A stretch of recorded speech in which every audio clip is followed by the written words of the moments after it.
enxuto com as coisas básicas.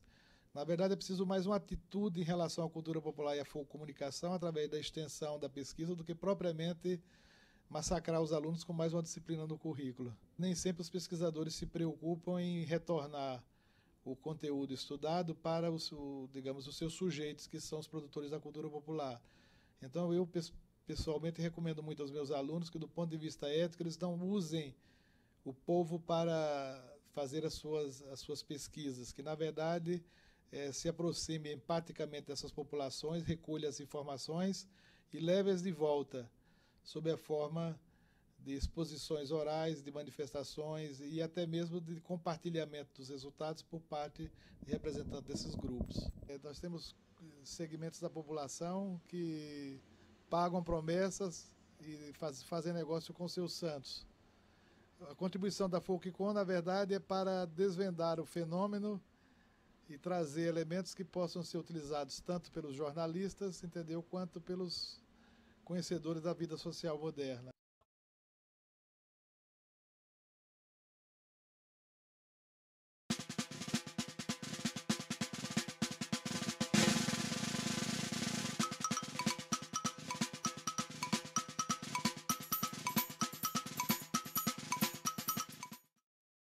Luiz Beltrão era um jornalista pernambucano que, no começo dos anos 60, fundou o curso de jornalismo da Universidade Católica de Pernambuco, o primeiro curso de jornalismo no Nordeste. Pouco depois da criação do curso de jornalismo no Recife, ele se transferiu para Brasília, onde dirigiu a Faculdade de Comunicação da Universidade de Brasília. Foi presidente de várias organizações a nível nacional, líder sindical, de modo que teve uma vida assim, muito ativa. A pesquisa da Folcomunicação demorou a deslanchar na Universidade Brasileira, porque a tese de Beltrão, que continha a teoria da Folcomunicação, ela não foi divulgada imediatamente após a sua defesa no doutorado na Universidade de Brasília, ou por problema de ordem política, e esse material não teve a divulgação devida em sua época. E somente alguns poucos pesquisadores começaram a trabalhar, como eu mesmo, começaram a trabalhar de imediato, na década de 60, sobre a Folcomunicação.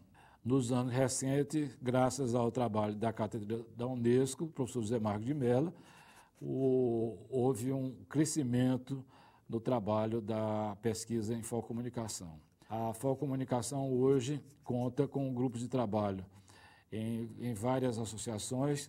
A Intercom tem um grupo de trabalho, que é a Associação dos Pesquisadores Brasileiros.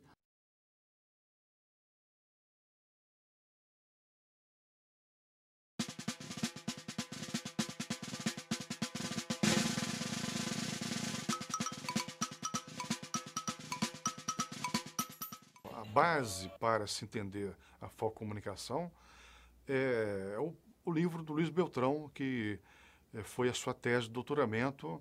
Tem um estudo que eu publiquei o ano passado, né, da Folcomunicação, a resistência cultural na sociedade globalizada, para poder fundamentar a pesquisa sobre essa área. A Carta do Unesco, que é dirigida pelo professor Marcos de Mello, que foi discípulo e amigo do Luiz Beltrão, ela iniciou esse trabalho de resgatar essa área de pesquisa que constitui a primeira área da teoria brasileira da comunicação.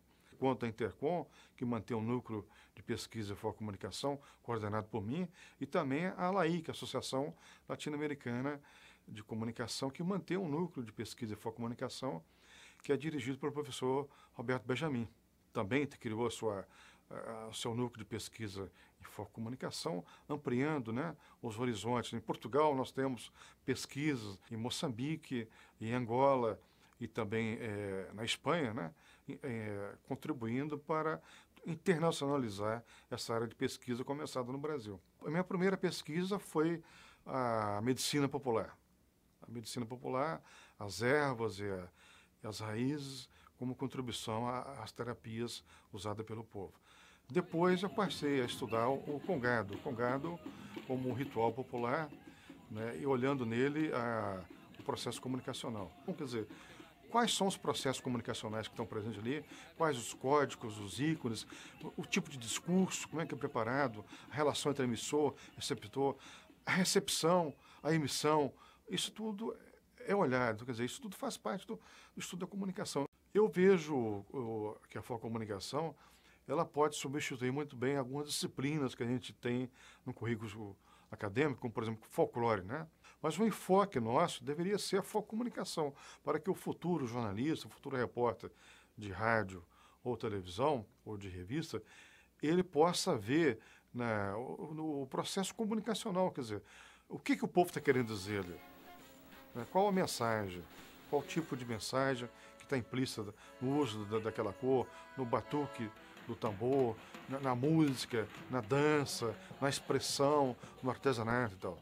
Quer dizer, é o mais importante para nós, é ver o que ele está mostrando ali, os seus sentimentos, o seu modo de pensar, de sentir e agir, né? Pra você ter uma ideia, o boi de Parintins, lá na Amazonas, ele tem um aspecto focomunicacional muito grande, porque ele parte de manifestações folclóricas em torno do boi, um boi de cor azul e um boi de cor vermelha. Essas duas cores são cores que não se misturam. A Coca-Cola, por exemplo, o único lugar do mundo onde a Coca-Cola deixa que a marca dela apareça em cor azul é lá em Parintins. Ou seja, para não contrariar aqueles que são do lado do boi azul, né, a Coca-Cola deixa que esse boi que a Coca-Cola apareça com a logomarca vermelha, né?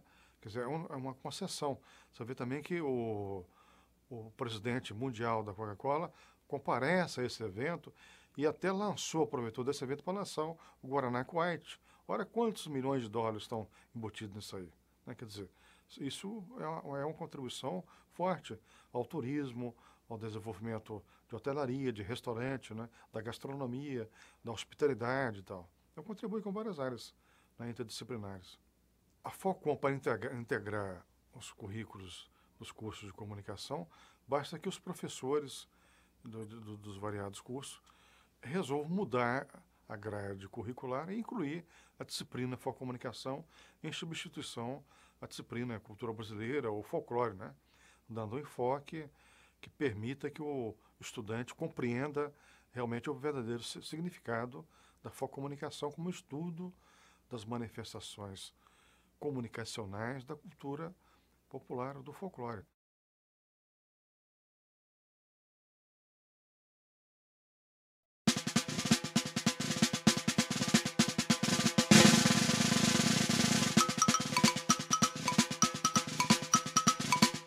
Comecei a trabalhar com essa área em 1982. Comecei a participar de um núcleo de pesquisa na graduação. Na universidade tinha um núcleo onde pesquisava cultura popular.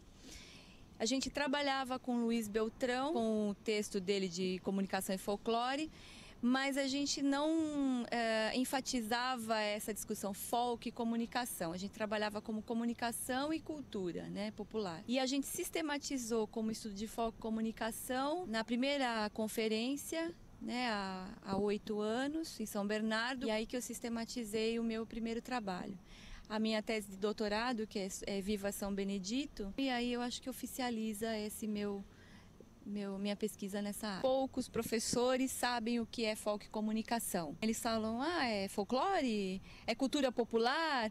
Então, os professores precisam também desse entendimento, né? E a melhor forma para que isso ocorra é fazer isso junto com os alunos, que aí é um aprendizado coletivo, né? Através de um trabalho concreto. Eu acho que sempre o trabalho concreto, uma pesquisa de campo, acompanhada da pesquisa acadêmica, o processo de aprendizagem e envolvimento é muito maior. E participar das conferências de focomunicação, né?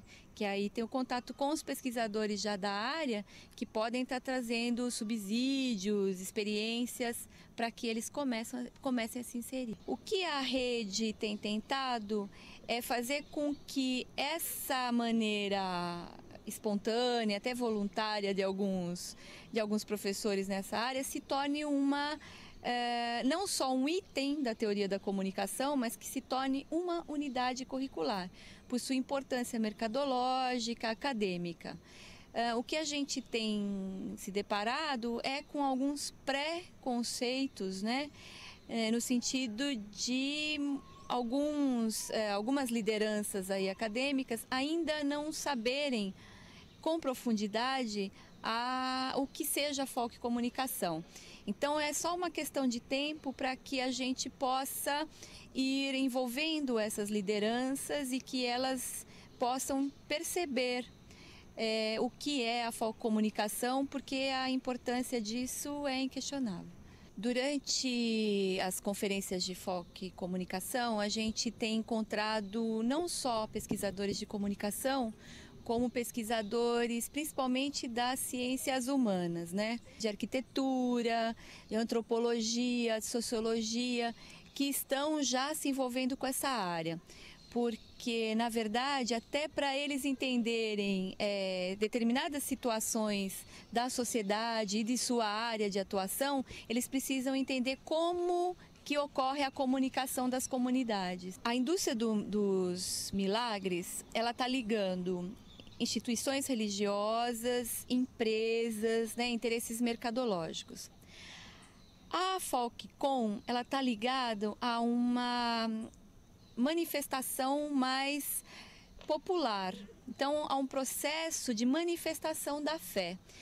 Então a Falcicom, ela não está ligada diretamente a essa indústria, ela se manifesta espontaneamente com indústria ou não. O que ocorreu e o que ocorre é essa indústria cooptar ou capitalizar esses processos. A foco e comunicação, na verdade, a procissão, o acender de vela, o carregar a cruz, isso acabou sendo incorporado pela indústria e utilizado e vendido como produto. São expressões populares que foram industrializadas. Então, a Falcicom não contribui. Ela ocorre independente da industrialização. Atualmente eu estou fazendo uma pesquisa sobre o filme O Pagador de Promessas. Como é que a indústria midiática representa a fé religiosa? Então, meu enfoque é em cima do ex-voto. Então, como é que o ex-voto aparece no filme O Pagador de Promessa? E como é que o cinema registra isso? A manifestação da fé nas várias religiões e durante uma manifestação que é o pagar de uma promessa, né? Um ex-voto.